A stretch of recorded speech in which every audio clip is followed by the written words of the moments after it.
जो शक्ति दिया, चाहे सारण की जनता हो या बिहार की जनता हो, आज उप मुख्यमंत्री अगर हम बने हैं तो ये आपके आशीर्वाद से नहीं हो सकता था। तो आपने इतना प्यार किया है, इतना आशीर्वाद दिया है, इतना आप लोगों का विश्वास बढ़ा है। हम आज इस मंच के माध्यम से आप लोगों को विश्वास दिलाते हैं कि आप लोगों के विश्वास पर हमारी सरकार और हम खुद खड़े उतरने का काम करेंगे। सबको साथ लेकर के चलना है, कोई हमारा भाई पीछे ना छूटे, चाहे स्वर्ण जाति के हो, चाहे पिछड़ी जाति के हो, चाहे अति पिछड़ी जाति के हो, चाहे दलित महादलित भाई हो, चाहे अल्पसंख्यक भाई हो, चाहे गरीब हो, चाहे अमीर हो, चाहे मिडिल क्लास का हो, चाहे पुरुष हो, चाहे महिला हो, चाहे आप सब लोग, ये कोई ऐसा वर्ग के लोग हमारे ना छूटे, ये हमारी प्रायोरिटी है। सबको साथ लेकर के चलना है, आगे बढ़ाना है, चाहे बूढ़े बच्चे सब लोगों के लिए हम लोगों को काम करना है।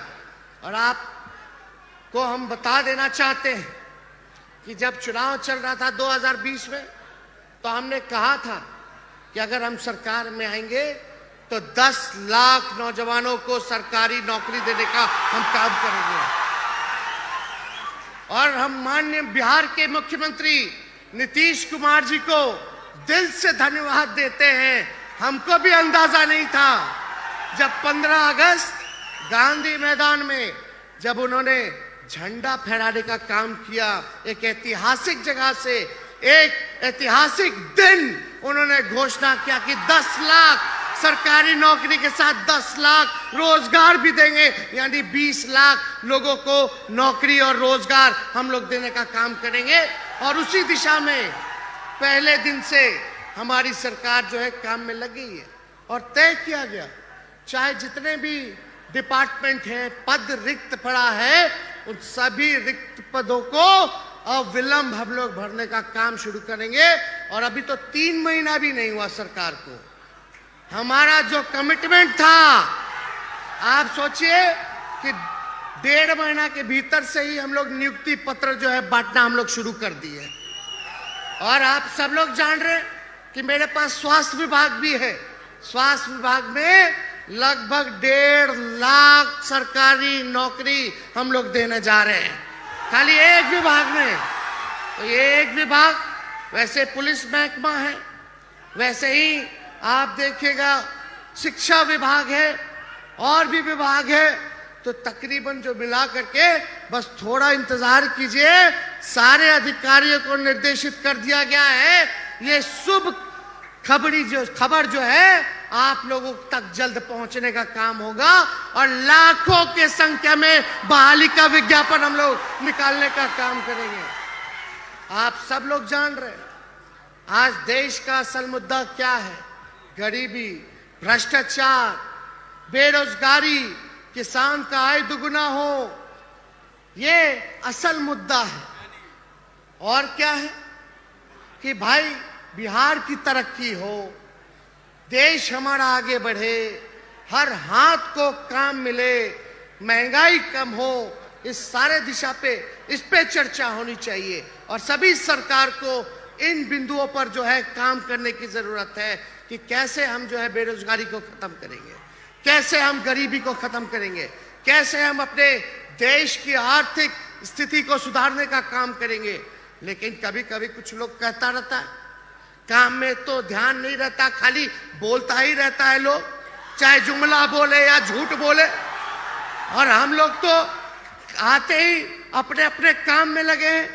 अभी सारे चीजों को हम लोग दुरुस्त करने का काम करेंगे। हमारा जो कमिटमेंट था चुनाव में, पढ़ाई, दवाई, कमाई, सिंचाई, सुनवाई और कार्रवाई वाली सरकार देने का, इसको हम लोग जो है पूरा निभाने का हम लोग काम करेंगे। और इस दिशा में आप देखते होंगे कहीं भी कोई गड़बड़ी, लापरवाही पाई जाती है तो जो अधिकारी अगर गलत करता है उस पर हम लोग कार्रवाई भी कर रहे हैं। और अब तो अस्पतालों में जाकर के अचानक रात में जाते हैं, हम औचक निरीक्षण करते हैं कहीं कोई गलती काम करता है तो उसको हम लोग सुधारने का काम करते हैं। और ये सिलसिला हम आपको बता दें, कमी कहीं भी होगी उस चीज पर हम लोग ध्यान देने की जरूरत है। और हमारी सरकार और हम लोग जरूर ध्यान देंगे। केवल पटना में ही औक्षक निरीक्षण नहीं होगा, अब कहीं भी हो सकता है, चाहे छपरा हो या जमुई हो या बेतिया हो, कहीं भी अगर कोई भी विभाग में गड़बड़ी पाया जाएगा तो उसको हम लोग सुधारने का काम करेंगे। लेकिन आप लोगों से इतना जरूर कहेंगे कि ये विश्वास जो आप लोगों ने बना करके रखा है, इस विश्वास को मिटने मत दीजिएगा। कुछ लोग होता है अफवाह मियां सब, केवल अफवाह फैलाता रहता है, दिन भर काम ही है झूठ बोलना, अफवाह फैलाना, और कहीं चेहरा नजर नहीं आता तो कहीं अपना चेहरा उघाड़ करके दिखा दे, खाली टीवी में आना। तो अब ये सब तो काम चलने वाला नहीं है। और छपरा की जनता तो कितना होशियार भाई, बतावे की जरूरत बका, चाहे सामाजिक रूप से हो चाहे राजनीतिक रूप से हो, तो छपरा के लोग गड़बड़ाए वाला नहीं खे। चिन्हता कि निमन बा के निकम्मा बा। अरे तो चिंते है कि नहीं चिंते, हाथ उठा करके बताइए। तो आप लोग सब लोग पहचानते हैं, तो कहीं कोई घबराने वाली बात नहीं है। ये महागठबंधन की सरकार है और हम सभी समाजवादी लोग एकजुट हुए हैं। हम धन्यवाद देते हैं नीतीश जी को, जो उन्होंने निर्णय लिया वो बिहार के हित में, देश के भाईचारे के हित में उन्होंने निर्णय लेने का काम किया और लालू जी ने इस निर्णय का स्वागत किया। तो इसलिए आप सब लोग, आज लालू जी की तबीयत ठीक होती तो आज वो आपके बीच होते, लेकिन आप लोगों को पता अभी कुछ दिनों में अभी सिंगापुर से सारा टेस्ट वगैरह करा के वापस लौटे हैं और डॉक्टर ने बताया कि उनको ट्रांसप्लांट कराना है किडनी का। तो ट्रांसप्लांट की जो प्रक्रिया है वो चल रहा है और कुछ दिनों में वो सिंगापुर जाएंगे अपना किडनी ट्रांसप्लांट करवाने के लिए, ऑपरेशन करवाने के लिए। तो आप लोग सब लोगों से यही उम्मीद करते हैं कि आप लोग लालू जी के लिए प्रार्थना कीजिएगा, दुआ कीजिएगा कि उनका ऑपरेशन जो है जल्द से जल्द ठीक हो जाए और आप लोगों के बीच दोबारा सेवा में लग जाए। और ये सोनपुर है, यहाँ से तो हमारे पिता विधायक रह चुके हैं, ये तो यहाँ से एमपी रह चुके हैं और आप लोग को बताने की जरूरत नहीं। और रहते हुए कितना काम उन्होंने किया, ये बगल में ही दफ्तर है, इसका एक्सटेंशन से लेकर के सारा कुछ किया उन्होंने। रेलवे के कारखाना मेहरारा से लेकर के पहिया कारखाना से लेकर जेपी यूनिवर्सिटी तक सब कुछ उनका जो है किया हुआ है, आप लोग सब लोग जान रहे हैं। तो काम के मामले में, इस क्षेत्र के विकास को लेकर के, आप लोगों की तरक्की को लेकर के, आप लोगों के भलाई के लिए उन्होंने दिन रात जो है एक किया है।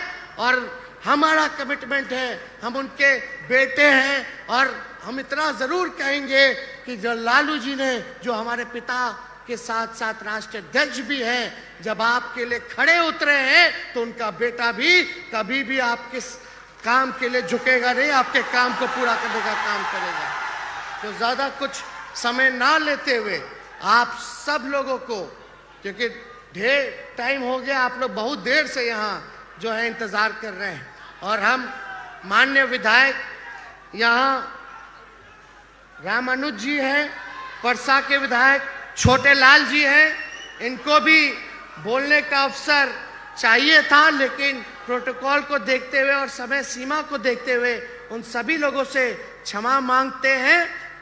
आगे फिर बोलने का मौका खूब मिलेगा।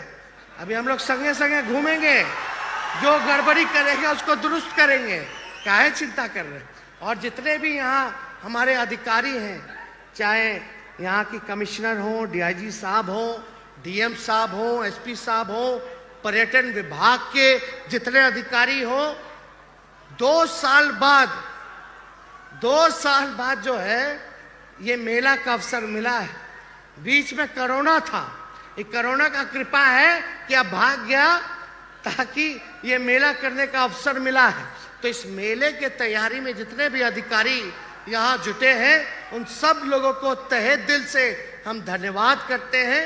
अच्छा आप लोगों ने बंदोबस्त किया, इंतजाम किया, जितना लोगों को सुविधा जरूरत और भी थोड़ी मोड़ी अगर कमी रह गई हो तो उसको आप लोग मिल करके पूरा करने का काम कीजिए। और हम तो बस आप सभी अधिकारियों से इतना ही कहेंगे कि भाई सारण की जनता के साथ न्याय कीजिएगा। किसी को दिक्कत हो या कोई गरीब हो तो उसको आप लोग बढ़ाने का काम कीजिए, जन समस्याओं को दूर करने का काम कीजिए। यही हम सभी अधिकारियों से उम्मीद करते हैं, अपेक्षा करते हैं। और मुझे सभी अधिकारियों पर भरोसा है कि हर जनता के साथ, गरीबों के साथ, जो भुक्तभोगी है उसके साथ ये लोग न्याय करेंगे। और हम लोग सब लोग ऊपर हैं, हर चीजों को देख रहे हैं। तो आप सब लोगों को पुनः तहे दिल से आप लोगों को धन्यवाद देते हैं, शुभकामनाएं देते हैं। और हम बस इतना ही कहेंगे, मिलजुल करके रहना है, मिलजुल करके रहना है। और समझ जाइए, बहुत लोग बहुत तरह का बात करता है, फलना राज आ गया, फलना राज आ गया। लेकिन हम आप सब लोगों से बोलेंगे कि ऐसी मेहमान नवाजी कराइए कि जो लोग गला फाड़ करके फलना राज बोलते हैं, उनको एहसास हो जाए कि यह गरीब का राज है।